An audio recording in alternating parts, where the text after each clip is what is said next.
saw the outside happen. Well, you guys will see what's coming here. So I want Brian to show us what happened. We'll do both of them, you know?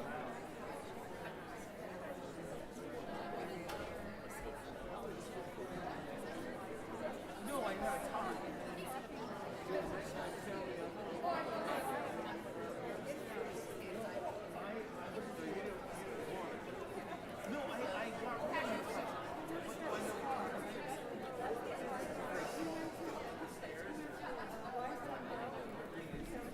So we're all going to look. You guys, like, watch what I do, John. Watch it, John. Watch. Still watching, John. I'm watching. I was going to go on this side of it. John, watching.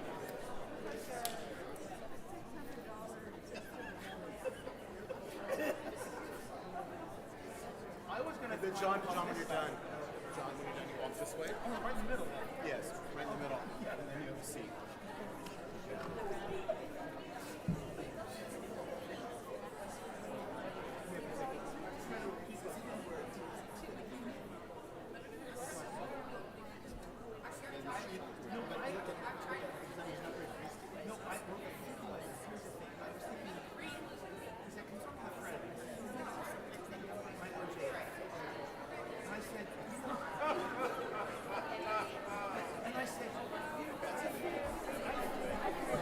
Pastor works. Yeah, Richard first. Faith Joy Daniels.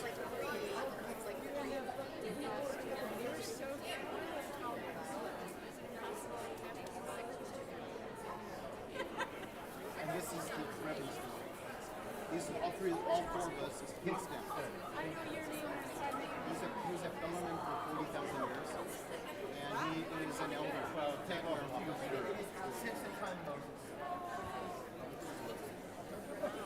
We're not going to tell you he's our elder. Oh man, that's a tough group. That's pleasure. Well, you need an elder to be putting up the He actually is an elder. Oh yeah, he's tremendous. Oh, I know. Very soon. We have 5 minutes. Hell yeah. This panel's gonna go. Everyone's here.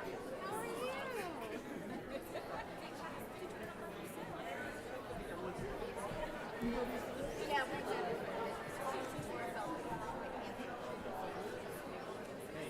Good. Good to see you. Our new rabbi team. Yes.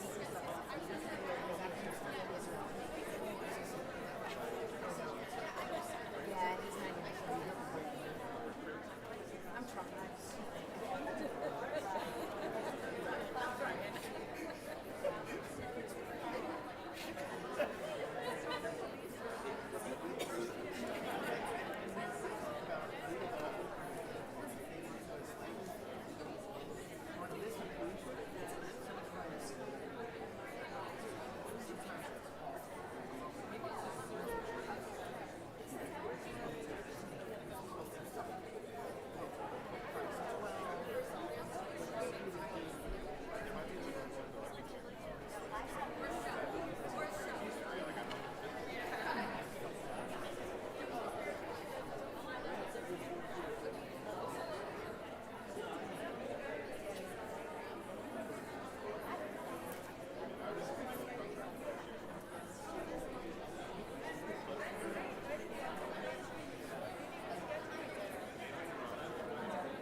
What do you want to know?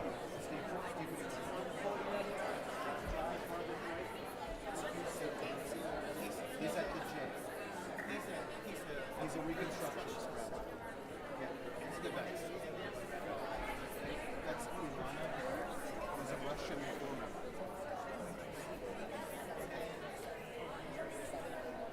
That's Nathan Roller. He's the educator. I'll be introducing him. Two for two. But he's not here, Josh. He is posing.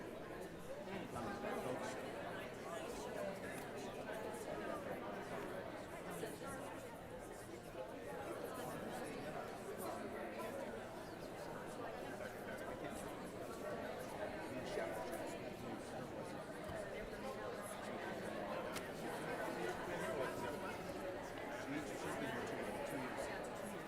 She's saying what? Did she see the race?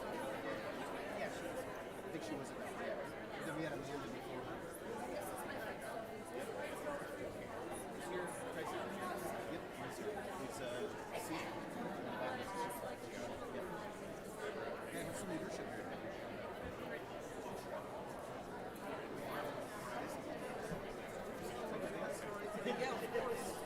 Very appropriate. Yeah, right, right?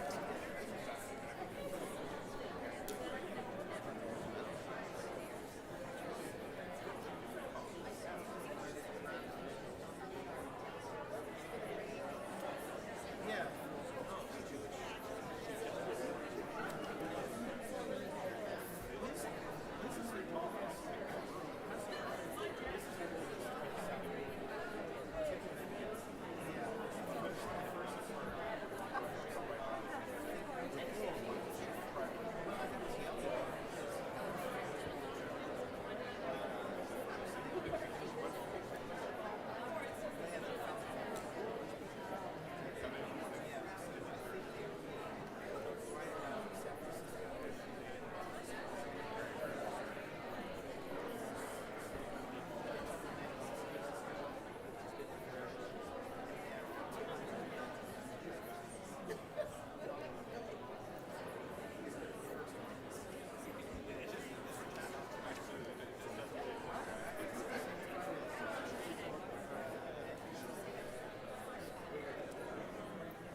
No, I've seen the signs.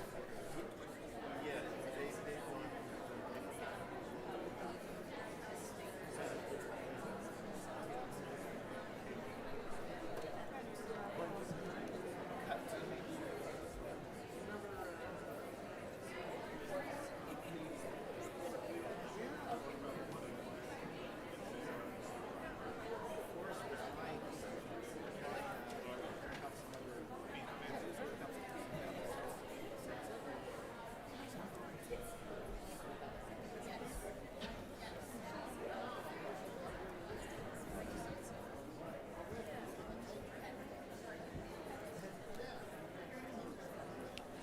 Good evening.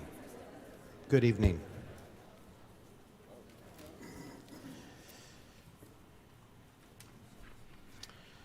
I welcome you to our Community Yom Hashoah v'Hagvura Community Memorial Service. I'm Dana McGath, the rabbi here at Temple Emanu-El, and I'm joined by my clergy partner, Cantor Leah Shafritz, right there in the middle. We are honored to lead the service with our colleagues and friends from around the Jewish community, Rabbi Alana Baird, Rabbi Faith Joy Dandowitz of Congregation Emeth and Gilroy, and I have to say, and my rabbinic classmate. And now it's in Morgan Hill. They move it around periodically.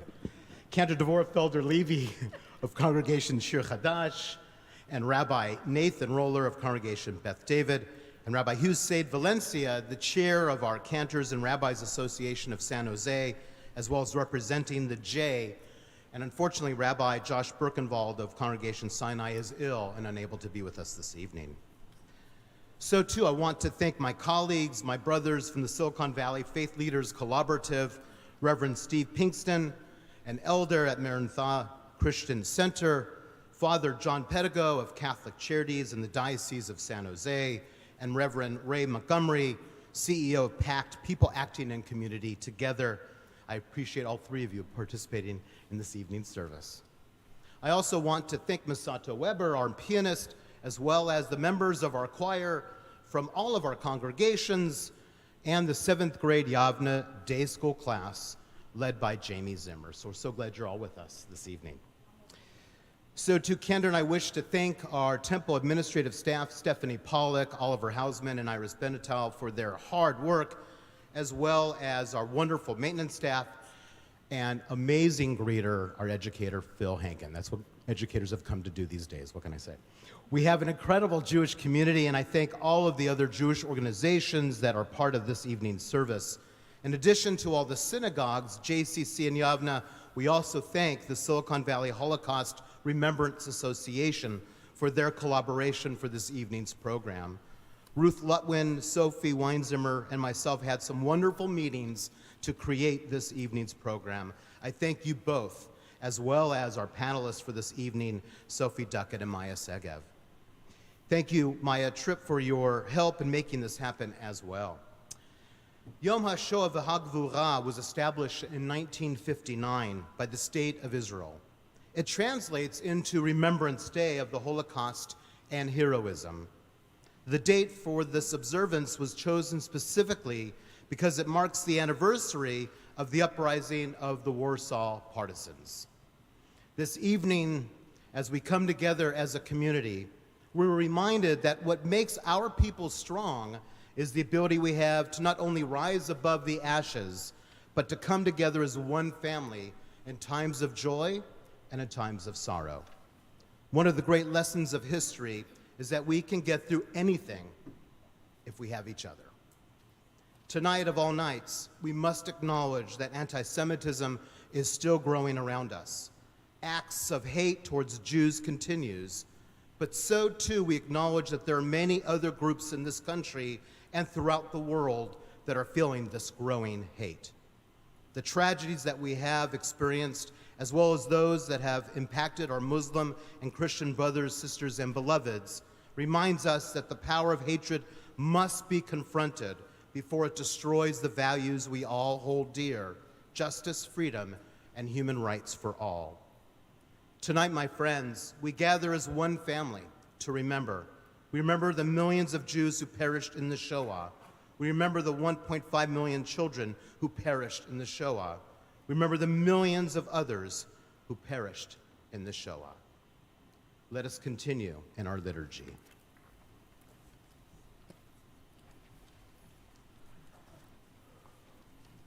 I believe in the sun, even when it is not shining. I believe in love, even when not feeling it. I believe in God, even when God is silent.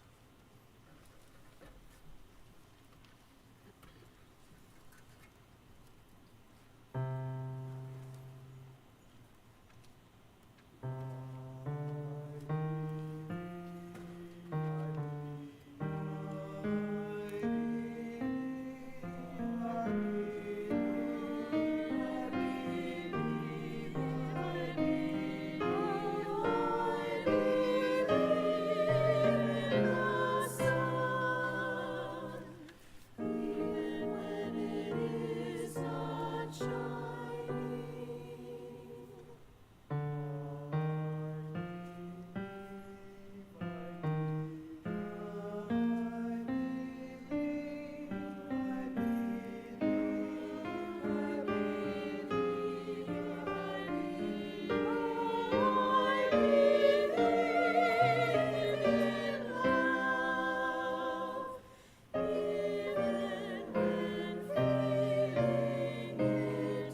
Ribono Shel Olam, Master of the universe, on this most solemn of occasions, we open our hearts, minds, and souls to you as we remember the 6 million, the 11 million, the indifference, and the evil, as we honor the heroes, the martyrs, the survivors, and the victims.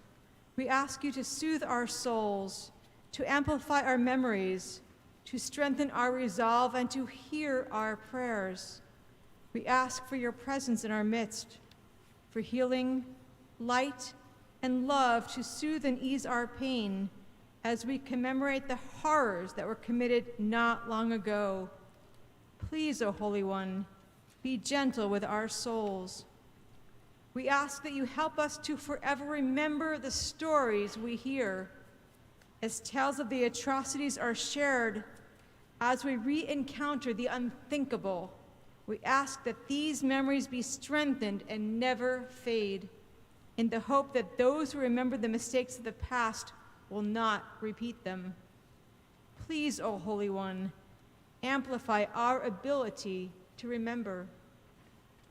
We ask that you strengthen our will, that you help us to ensure that the world does not again see such monstrosities. We say, never again, and we dedicate ourselves to this principle, to the idea that justice does not allow persecution, that genocide shall not be repeated, and that vigilance is the responsibility of freedom at all costs. Please, O Holy One, make manifest our resolve that these horrors remain but memories. We ask that you answer our prayers. We pray that the call of evil falls on deaf ears, that those who fight for freedom and justice always prevail, that those who need protection do not become victims. We pray that the lessons we learn from this darkest hour allow all humankind to better itself and to truly and nobly embody the idea that we are each made in your image. We pray for the souls of the millions and millions of victims of this brutality. We pray that we honor their lives and their memories by observing this day and by doing everything in our power and beyond to make sure that no such shadow again darkens our world. Above all, we pray for shalom, for wholeness and peace, to be in our midst now and forever. Please, O Holy One, answer our prayers and bring us a world devoid of hatred, filled instead with peace. Ken Yehi Ratzon, may this be God's will, and may we all say together, Amen.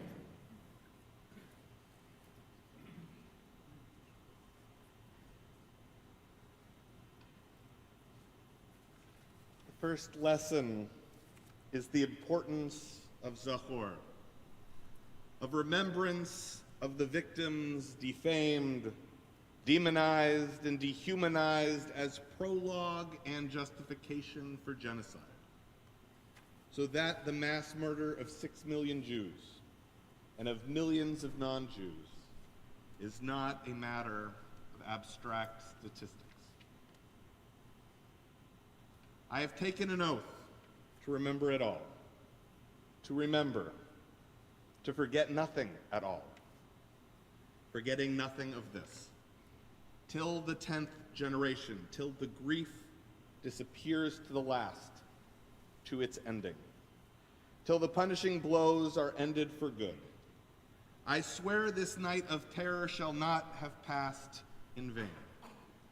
I swear this morning I'll not live unchanged, as if I were no wiser even now, even now.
As the world grips tightly at our necks and life draws so near to us that our deaths are mere inches from our faces, the voice of God moves from above to below. For your sake did I create the whole world, and for the sake of those unlike you, did I scatter myself into far-flung tiny pieces in the narrow, hidden, hard-to-reach places of the lonely universe. The holy is broken, the broken is holy. Every body lives in the broken search for the holy in all of creation.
Anti-Semitism is the oldest and most enduring of hatreds and the most lethal. If the Holocaust is a metaphor for radical evil, anti-Semitism is a metaphor for radical hatred. From 1941 to 1944, 1.3 million people were murdered at Auschwitz, of whom 1.1 million were Jews. Recalling Elie Wiesel's dictum that the Holocaust was a war against the Jews, in which not all victims were Jews, but all Jews were victims. Jews died at Auschwitz because of anti-Semitism, but anti-Semitism did not die there. As we have learned only too tragically, while it begins with Jews, it does not end with Jews. First, they came for the communists, and I did not speak out because I was not a communist. Then they came for the socialists, and I did not speak out because I was not a socialist. Then they came for the trade unionists, and I did not speak out because I was not a trade unionist.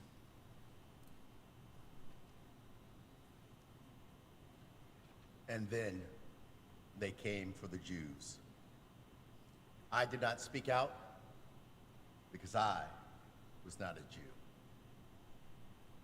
Then they came for me, and there was no one left to speak out for me.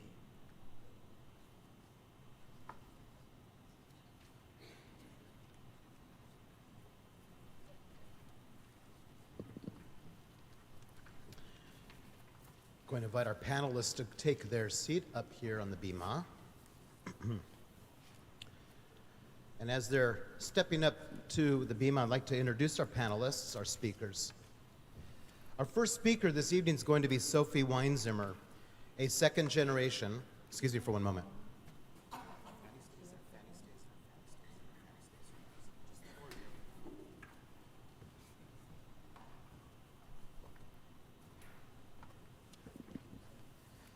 Let's try that again. Our first speaker will be Sophie Weinzimmer, a second-generation survivor. Was born in a displaced persons camp in Steyr, Austria in 1948, a subcamp of the Mauthausen concentration camp. She immigrated to Los Angeles in 1951, but has lived in the South and the East and has resided in Saratoga since 1987. Our second speaker will be Sophie Duckett. Wave your hand, Sophie. There she is. Who is here with her mother, and that's Fanny Grizzlet, who is a 98-year-old first-generation survivor right here with us. Sophie was born in Warsaw, Poland in 1945, immigrated to the United States in 1959.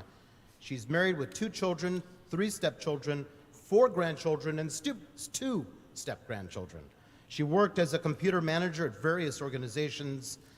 She is now retired. Sophie will be speaking about growing up in France and the tremendous amount of anti-Semitism she had to deal with. Our third speaker will be Ruth Litwin, Litwin,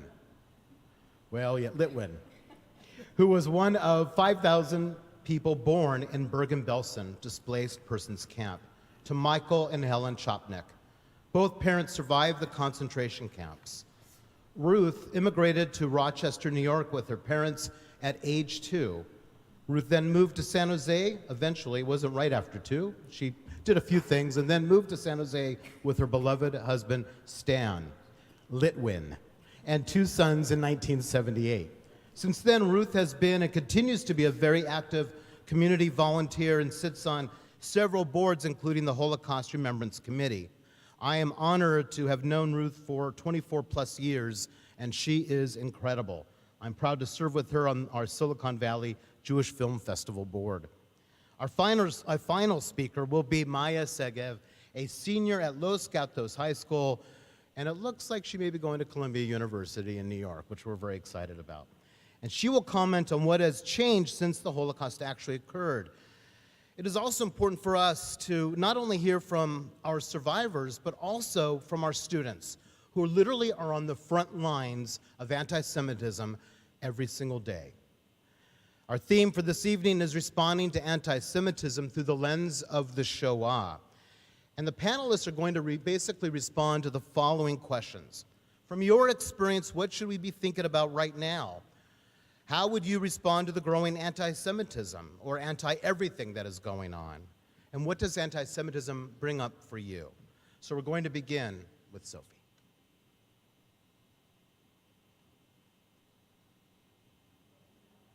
Let's put on that mic right there.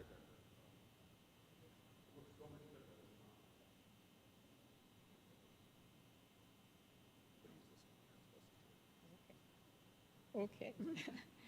Thank you, Rabbi. Good evening. The rise of anti-Semitism seems to me to be reminiscent of what was happening in the 1930s. It's scary. Jews are 2.4% of the population and are recipients of 55% of the hate crimes in the U.S. The Wall Street Journal reports that nearly 50% of U.S. Jewish students are hiding their Jewish identity. In many cases, university administrators have generally failed to protect students from attacks against them.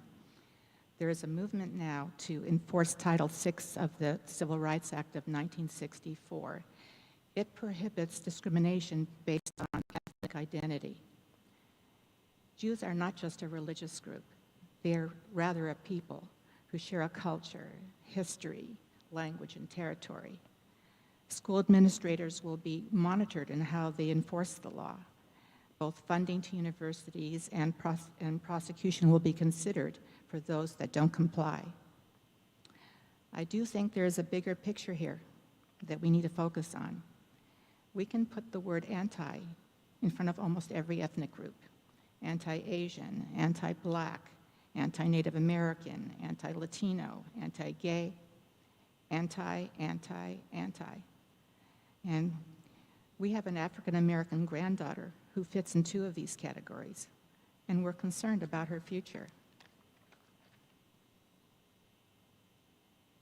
It is my opinion that we are dealing with systemic toxicity in our national DNA. There seems to be critical elements of life that are missing, like kindness, acceptance, tolerance, compassion, love. What we should be focusing on is raising our collective consciousness. I believe that deep down, we have more things in common than the national narrative that we are a polarized nation. So how do we change the narrative? We need to build relationships outside of our Jewish community, exchange meaningful dialogues with people whom we might not agree with. I think the secret is to focus on questions rather than the answers to promote quality dialogue. It's really common for human beings to not actively listen. Oftentimes we're thinking about the next thing that we want to say rather than hearing what the other person wants to express. So we need to start practicing reflective listening. We need to blur the lines between us and them philosophy. We need to teach our children at a very young age to practice loving kindness. I'm a believer that apathy is just as harmful as overt hatred. I also believe that one person can make a significant difference in the world, and I'd like to share with you something that I experienced that was a very important event in my life. About 5 years ago, my husband and I booked a river cruise on the Danube, mainly because it stopped in Linz, Austria. I knew Linz was very close to Mauthausen and Steyr, the DP camp where I was born. Several months before the cruise, we had happened to be visiting the U.S. Holocaust Museum in Washington, D.C., and we had not been there for about 30 years, at which time I had tried to find out if there was anything left of the camp that I was born in. but there wasn't any information available. So this time, we came, and one of the curators asked us to wait while she researched if there was any information to share. A half an hour later, she walked out with a folder, and in that folder was the identification papers of my mother, my father, and myself. It was quite an emotional moment.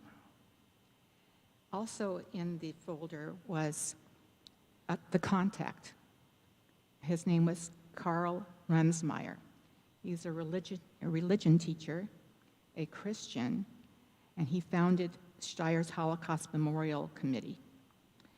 I emailed Karl when we returned home. He wrote back that the Holocaust was never taught in the schools in Austria. Even though Hitler went to school a couple years in Austria, in Steyr, and he made some famous speeches in Linz. Karl decided to make his life's work to raise the collective consciousness and accountability of his countrymen. He wrote a book, he organized summer camp programs to educate youth, he built a museum, and he refurbished the Steyr Jewish Cemetery. He planned each year's commemoration of the liberation of Mauthausen concentration camp. In one of his emails, Karl asked me to send him a copy of my birth certificate, and he would explain why when we met. He also asked when I would be docking in Linz, and he wrote back that that cruise ship on the Danube goes back and forth 52 weeks a year, all year long, and Linz is the third stop in the itinerary.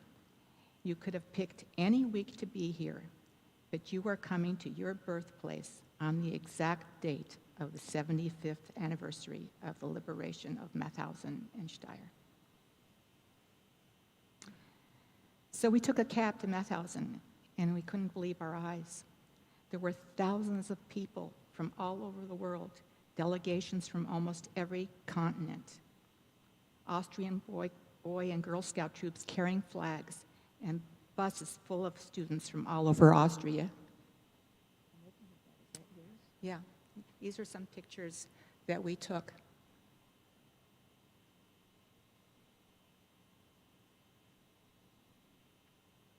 After the ceremonies, Karl said, my wife and I are going to drive you to Steyr, which was 15 minutes away. I was thinking it was just going to be another industrial town. When we got there, Karl said, there are only 3 remaining structures on the campsite. One is a former barracks, which is now a learning center for the handicapped. Another is the hospital, which is now a daycare center for locals. And then he said, the reason I asked you for your birth certificate is that Austrian birth certificates have the address of where your family lived when you were born.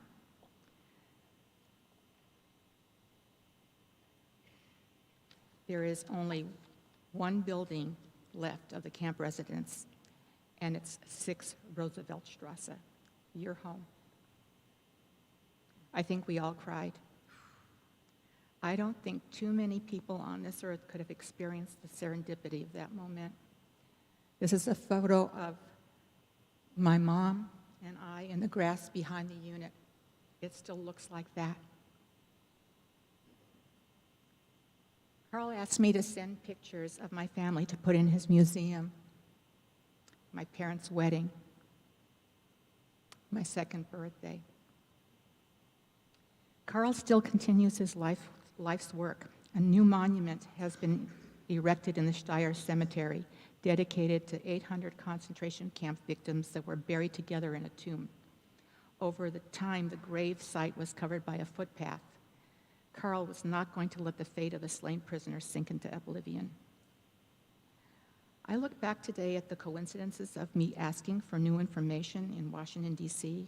about Steyr, then unbelievably being present for the 75th anniversary of the liberation, and then seeing my first home in the displaced persons camp still standing as housing for the handicapped, with even a green plant in the window. I was given the gift of a lifetime and the honor of meeting a truly righteous human. Thank you. Thank you, Sophie. And now we'll hear from Sophie Duckett. Hello, this is my mom, Fanny Grizzle, and I'm Sophie Duckett. I will be recounting today some of her history to the best of her recollection and a little history of the rest of our family. Her memory of the past is a little confused with the exact date, but accurate to the events that transpired. She also doesn't want to remember. That's part of the problem. My mom is really generation 0 of the Holocaust generation, and at 98 years old, one of the few remaining. I am generation 1 with generation 2 and 3 doing well. We are a family of wandering Jews, as you will see. My mom was born into a family of 5 in Lublin in 1924. Her father was a tailor who was sent at the age of 8 to apprentice his trade, which, as you will see, saved his family's life. My grandfather came from a family of 12 siblings. Only 3 survived the war. Her parents and her siblings had all number tattooed on their inner arm because they were all in concentration camp. My dad and my mom escaped that route. She had fake papers as a Catholic person, and my dad was in the underground fighting. He was a partisan. She left her family at the beginning of the war at age 16 in 1940 with fake Catholic papers. The German had invaded Poland, and she was not allowed to go to school as she was Jewish.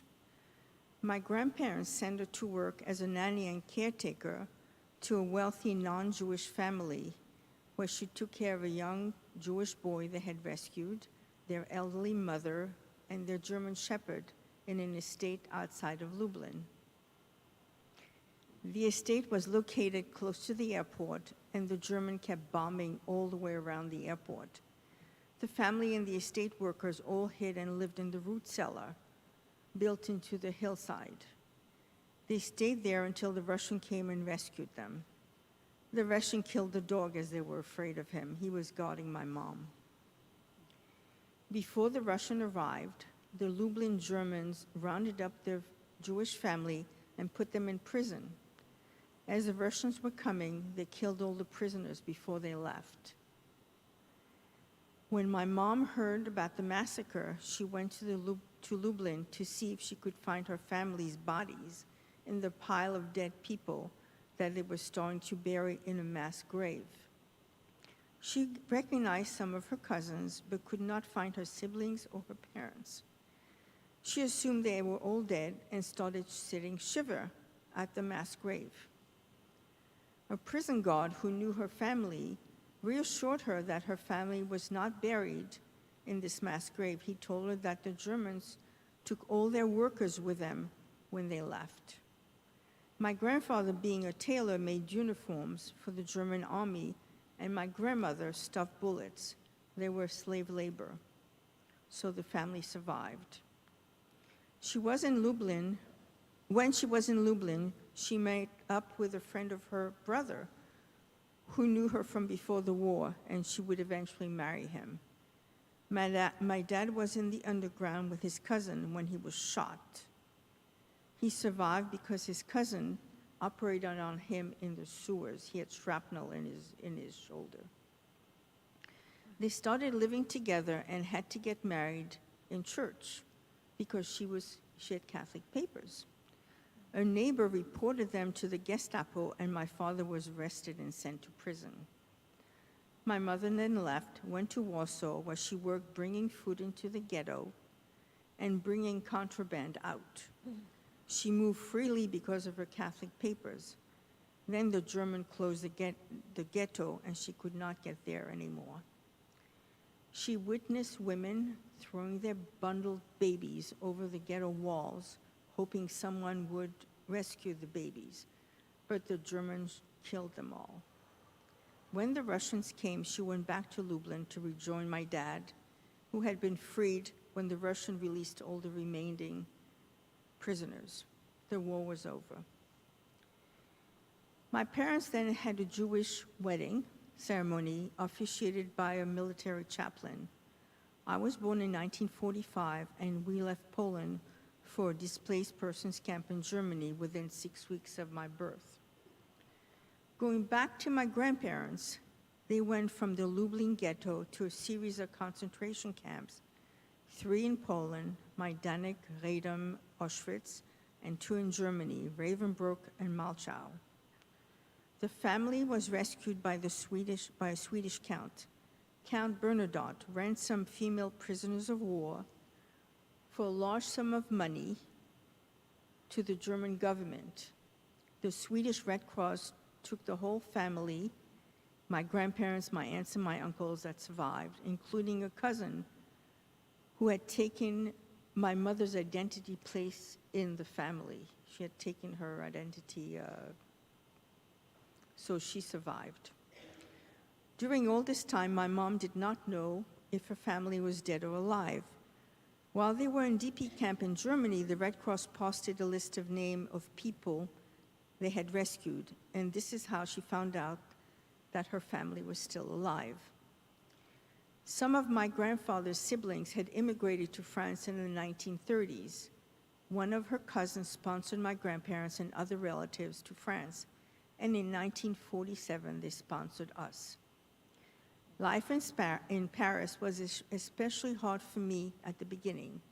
I was 2 when I arrived, speaking only German in a country that had just been freed of Germans. We lived on the 4th floor walk-up, and I would call for my mom from the inner courtyard in German, and windows would open, and I would get yelled at for speaking German. I forgot my German very quickly. I lived with concentration camp survivors who rehashed weekly their horrors of a week at the weekly Sabbath while I hid under the table. There I learned that my religion was truly a burden, a secret, and not to be divulged. Knowledge was the only thing that you can take with you. I learned in France to hide my Jewish identity, as the country was not only anti-Semitic, but xenophobic. Not only were Jews persecuted, but the Arabs from the French colonies too. Eventually, we all moved to the United States. My grandparents, 54, the rest of her siblings in 52 and 57. Our family left in 1959. In France, we were considered refugee and stateless, and therefore were not allowed to become citizens. To this day, anti-Semitic sentiment is prevalent in France, with synagogue bombing still happening and Jewish businesses targeting. Unfortunately, this is happening here too. We moved to the US and we all became citizens. Thank you. Thank you so much, Sophie. And now we're going to hear from Ruth Litwin. Welcome, everyone. I'm Ruth Litwin, and I was one of the 5,000 babies born in the DP camp Bergen-Belsen. The British liberated the camp in April 15th, 1945. My father was a survivor from Auschwitz and Birkenau, and he had the number. And when the British liberated Bergen-Belsen, they burned the camp down because the camp grew from 10,000 to 60,000 in a year-and-a-half period. And the majority of the people who were imprisoned in Bergen-Belsen died from typhus and dysentery. When the British came in, the German captors, who were captured, said, "Do not go to Bergen-Belsen, you will die," as liberators. Well, the British liberated the camp, burned it down, and they built the DP camp. And in addition to that, 2 hospitals were built. And from 1945 to 1950, I'm one of the 5,000 babies that has been born there. And the story, my mom's story, she grew up in the area which is today Belarus, and my father was from Krakow, Poland. And everyone has a story. And I do want to acknowledge in this room right now, we have several second generations and members of our Holocaust Remembrance group. Please raise your hands for those of you who are here.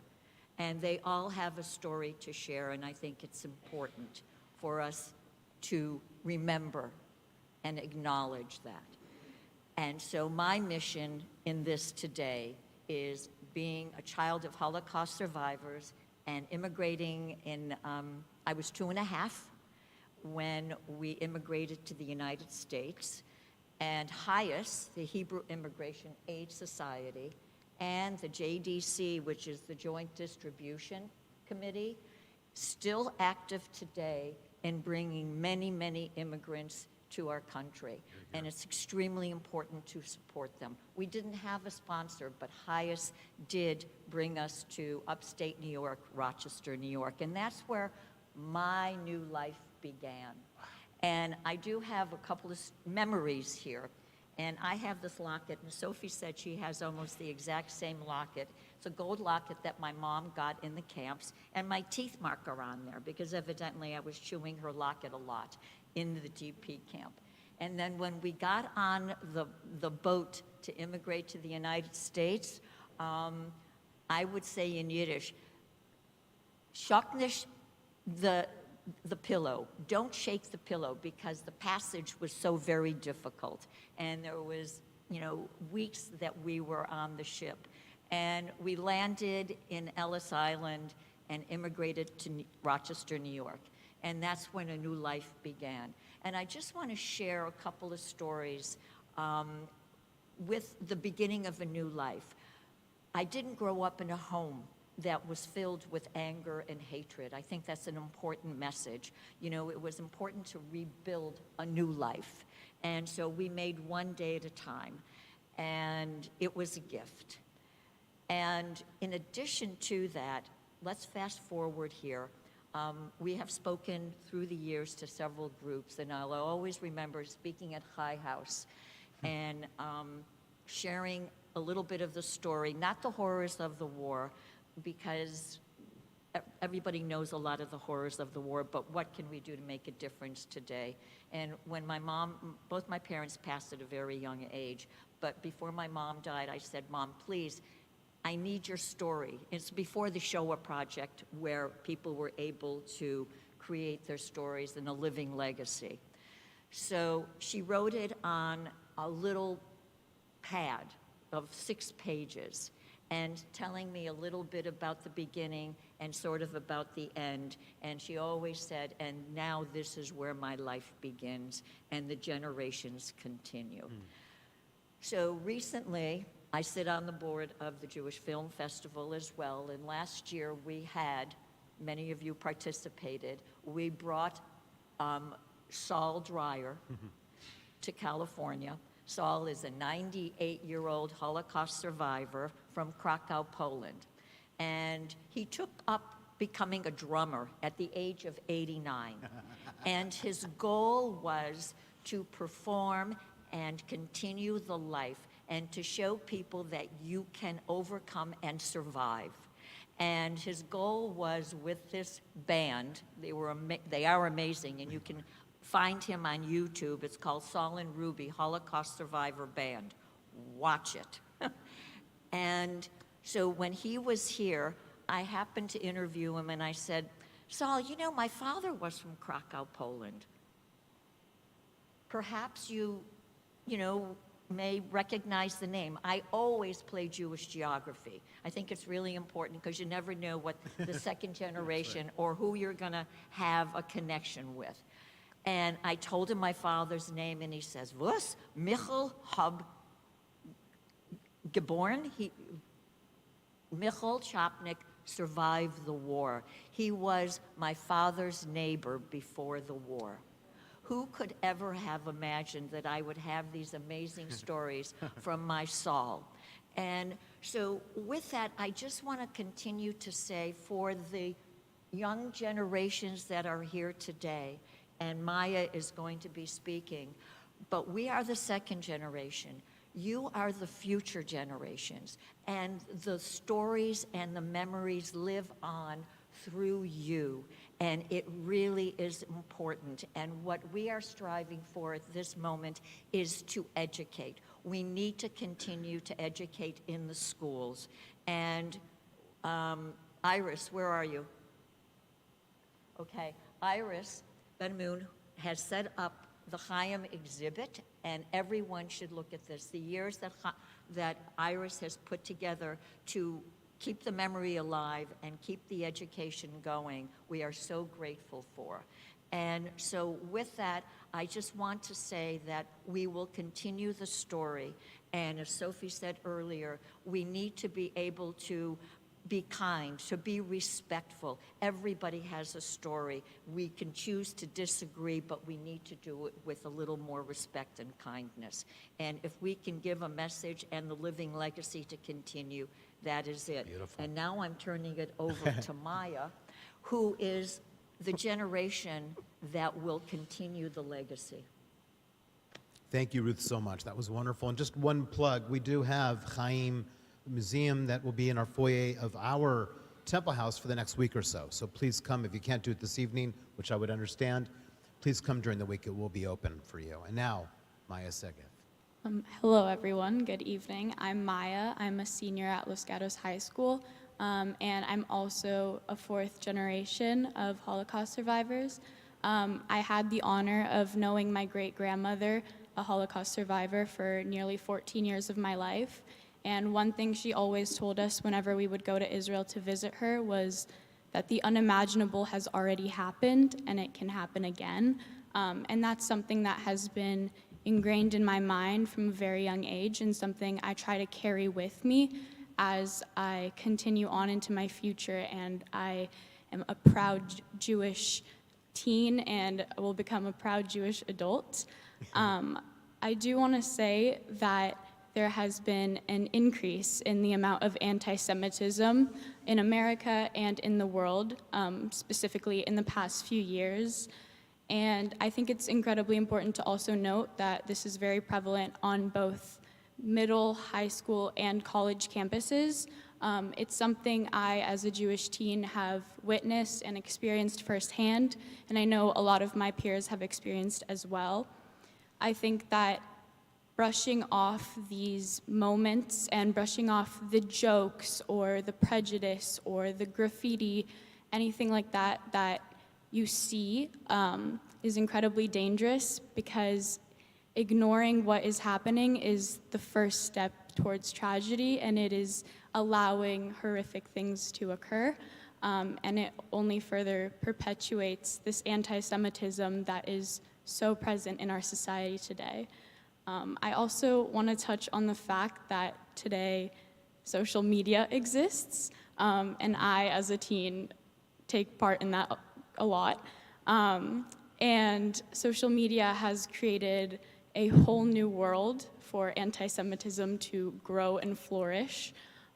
It's something that I witness on a nearly daily basis, and it allows these holes of hate and bigotry and ignorance to form and grow, and there's no way to limit it, and it's very difficult to combat it, because ignorance and hate stews, and it is incredibly easy for it to spread, especially when people remain silent and complacent. And so I think it's incredibly important to push back and speak up, and that is something that I try to do in my life, and something a lot of my amazing peers, both in school and in the larger Jewish community, do as well. I'm a part of BBYO, a youth group that I'm sure a lot of you are very familiar with, and that has been one of my strongest support systems since I've been in 8th grade. It allows Jewish teens to come together and talk about what they have experienced and what their families have experienced being Jewish in America and being Jewish in the world. And I think that that support system is incredibly important as we grow and develop and go out into the real world. And it gives us tools to speak up when we see something, and speaking up is the first step. And when we talk about how do we prevent these tragedies from happening again, speaking up is the first step, and it is probably one of the most important steps, because it stops those horrific actions and that hate from progressing and growing and getting out of control. So I urge all of us, but specifically a lot of the younger people in the room, if you see something, say something, speak up, try to have dialogue with your friends, try to have a conversation. It's very important now more than ever with the growing anti-Semitism and with the different events going on in the world today. It's very important to speak up and to make sure that we never repeat the horrific tragedies that our ancestors had to go through, that we are still reeling from the effects of today. So thank you all for being here. Wow, thank you so much, Maya. That was terrific. I want to thank all four of you. Thank you, Maya. Thank you, Sophie. Thank you, Ruth. Thank you, Sophie. That really was terrific. Thank you so much. Never again is again, but we can make a difference. You want us to leave?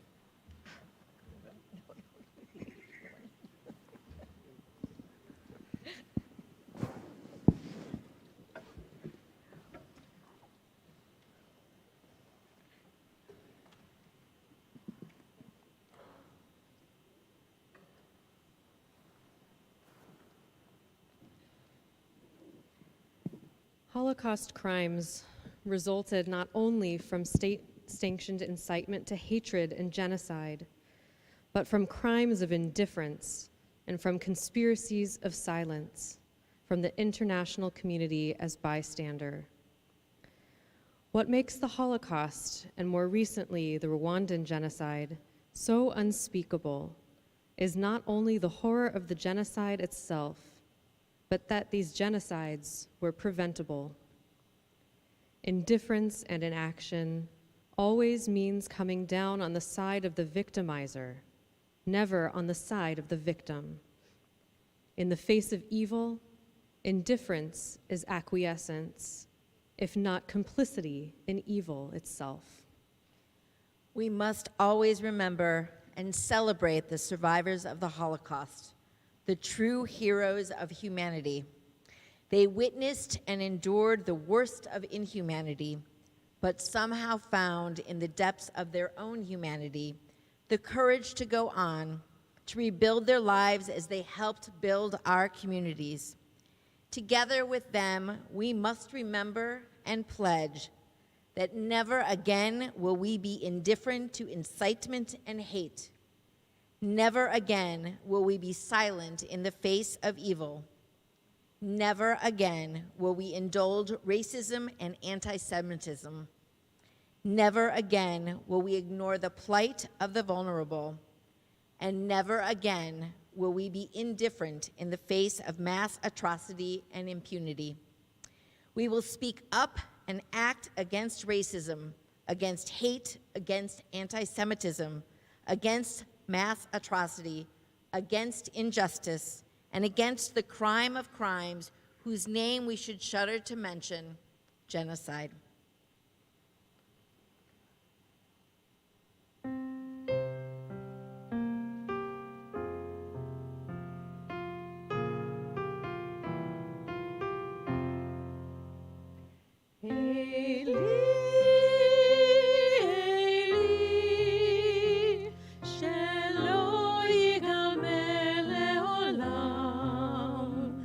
Achol ve'haya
for the sin of silence, for the sin of indifference, for the secret complicity of the neutral, for the closing of borders, for the washing of hands, for the crime of indifference, for the sin of silence, for the closing of borders, for all that was done, let there be no forgetfulness before the throne of glory.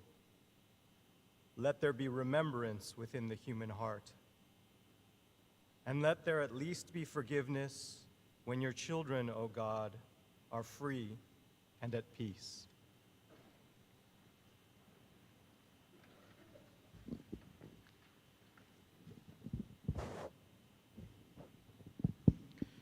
We're now going to continue with our minhag, our custom of lighting a candle. We're going to do it a little bit differently. We're going to actually invite you to do it as families, multi-generations, if you will, to light the candle. We're also going to invite you, if you are comfortable doing so, there's a microphone there. If you'd like to call out the name of the person you're thinking about, or names, we'd love to hear those names this evening as well. Let us continue with our candle lighting.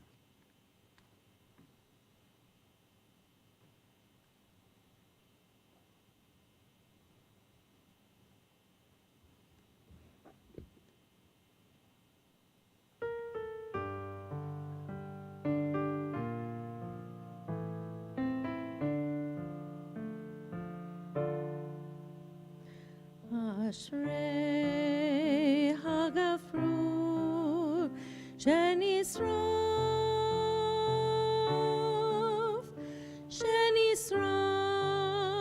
vehitzitz lehavot.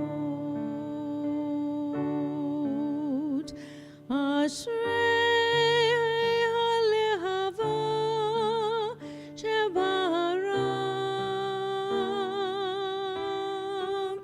Shebara besitre levavot.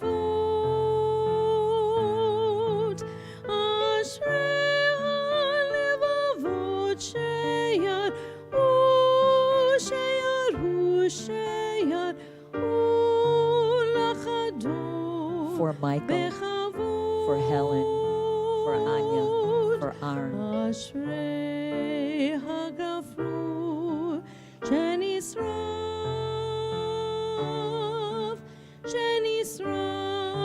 vehitzit lehavot. Blessed is the match consumed in a kindling flame.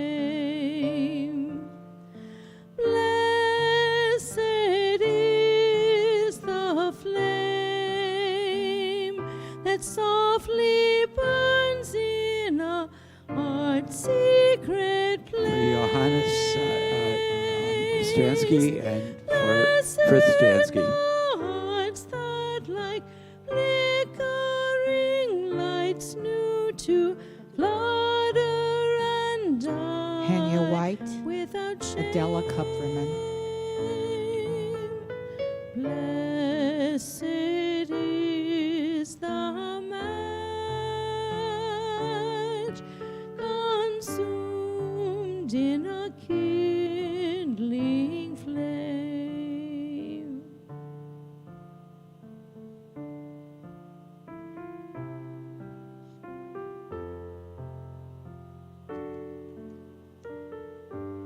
Louis Steinweg, Rosa Steinweg, and other members of the Steinweg family.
and the lady listens.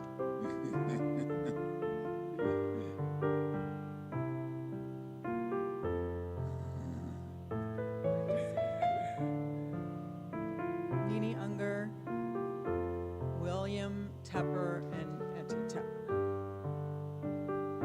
Louis and Ellen Goldberger.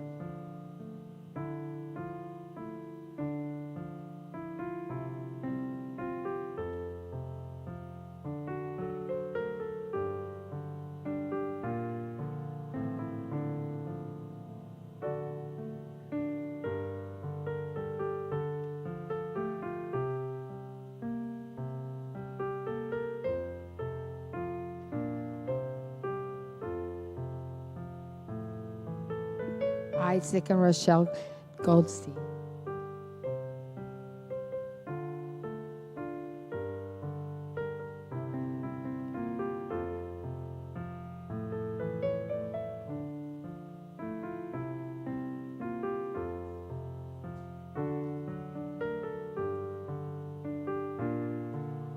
Alma and Joseph Bamberger, Joan and Henry Stone.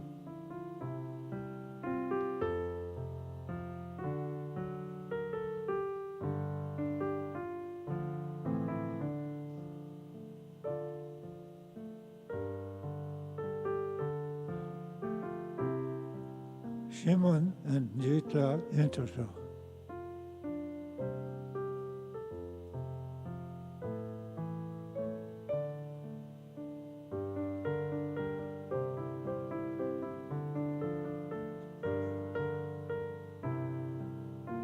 Alida Tidwell, Malka Roll, Michelle Roll, Adele Roll Smith.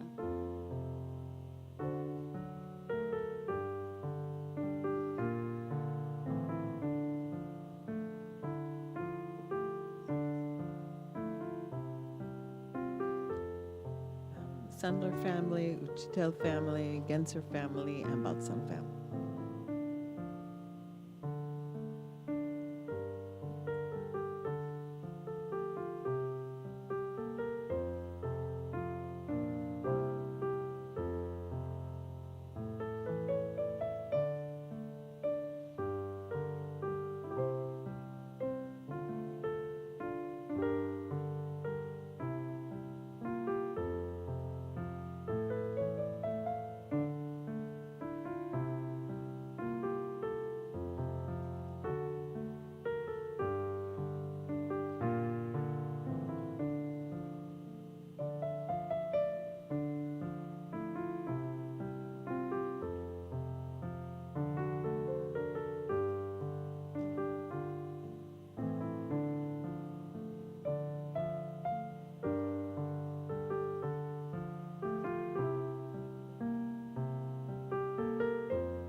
Family, Flassen family, Kessel family, Bloch family.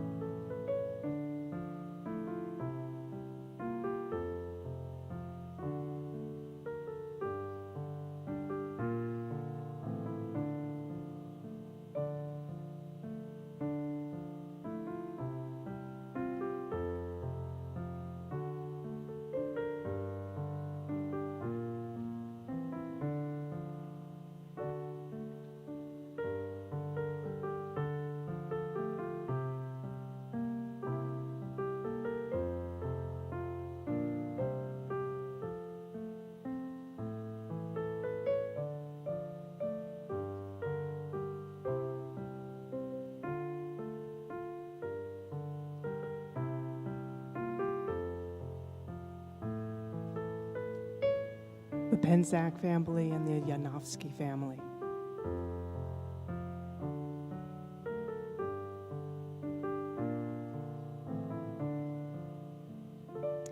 Adolf, Greta, and Herbert Weil. Walter Steinweg.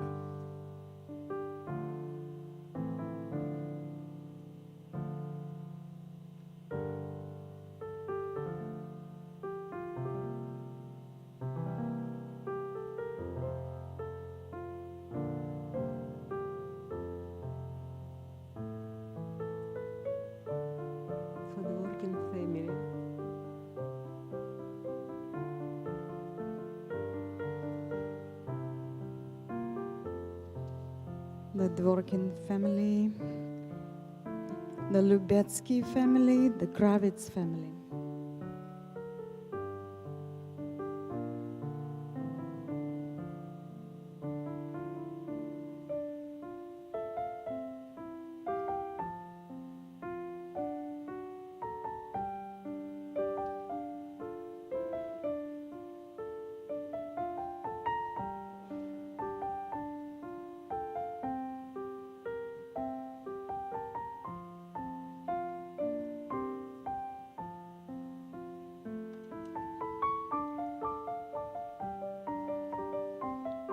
Members of the Klein family and the Lurvy family.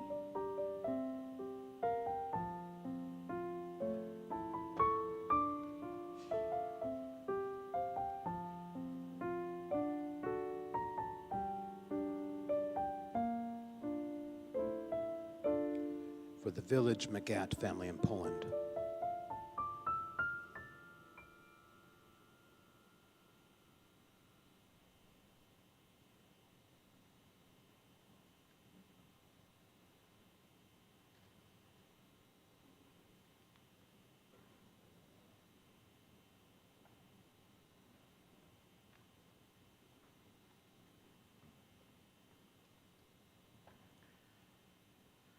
Creator of all, source and shelter, grant a perfect rest under your tabernacle of peace to those who perished in the Holocaust, our fathers and mothers, our sisters and brothers, our rabbis and teachers, our neighbors and children, the named and the unnamed, whose lives were cut off by brutal, vicious, cunning, and calculated violence. May they find peace in the world to come. Remember the survivors who have since passed away and the virtues of our people who've died at the hand of malice in every generation. Remember the works of their hands and the messages of their hearts. Bless the defenders of Israel with safety and strength, and the righteous of all nations who provide protection, shelter, and comfort to the Jewish people. Let their deeds be a source of favor in heaven and healing on earth. Put an end to anger, hatred, and fear, and lead us to a time when no one will suffer at the hand of another.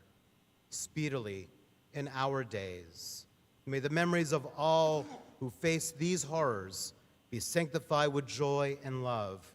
May their souls be bound up in the bond of life, a living blessing in our midst. Please rise.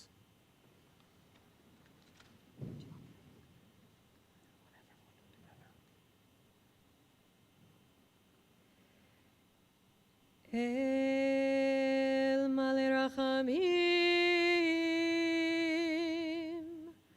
shochen bamromim,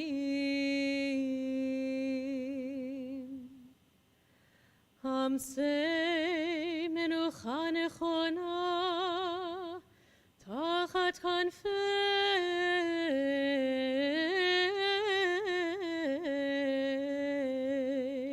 hashchina.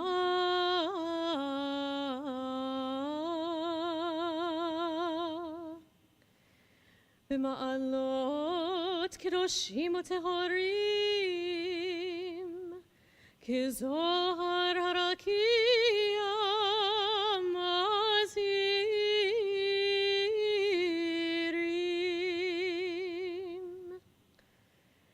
את נשמות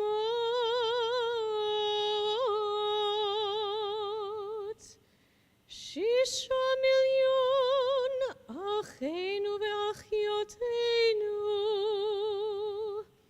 שנהרגו על קידוש השם. בעל הרחמים, הרחמים, יסתירם בסתר כנפיו לעולמים.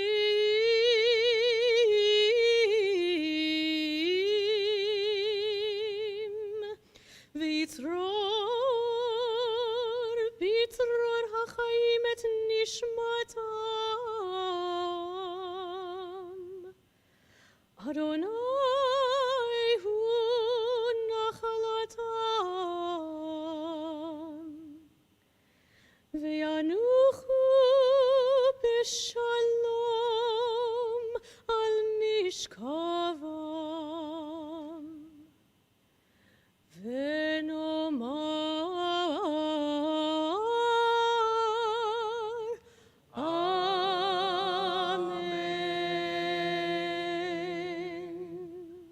join together. Fully compassionate God on high, to our 6 million brothers and sisters murdered because they were Jews, grant clear and certain rest with you in the lofty heights of the sacred and pure, whose brightness shines like the very glow of heaven. Source of mercy, forever enfold them in the embrace of your wings. Secure their souls in eternity. Adonai, they are yours. They will rest in peace as we...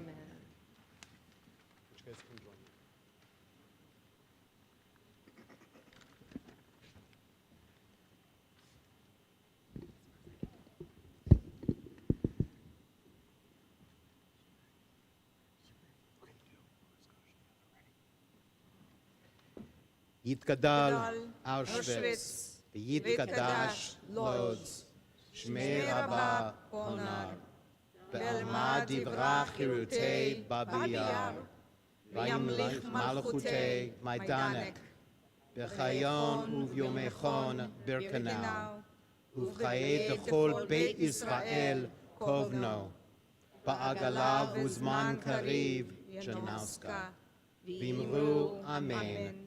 יהי שמי רבה מבורך לעולם עולמי עלמיה, יתברך וישתבח טרזנסטאט, ויתרומר ויתרומן בוכנוולד, ויתנשא ויתהדר טרבלינקה, ויתעלה ויתהלל וילנה, שמי דקודשה בריחו ברגן בלסן, לאלה מאוטהאוזן, מן כל ברכתה ושירתה דחל, Tushbechata v'nechemata Minsk, Ta'amiran be'elma Warsaw, v'imru Amen. Yehi Shlomo Rabba Mishmaya v'im Aleinu v'akol Yisrael v'imru Amen. Oseh Shalom b'mromav, hu ya'aseh Shalom, Aleinu v'akol Yisrael v'imru Amen. Thank you all for attending. There's one lesson from all this, it's action. May we take these words into action as we leave this sanctuary. Let's make this world a better place. It begins with every person we interact with, every single person we look at, regardless of faith, regardless of what they look like, but we need to make a difference. Enough is enough. May next year when we come together, may anti-Semitism be reduced. The trend has been horrible. Thank you all for attending.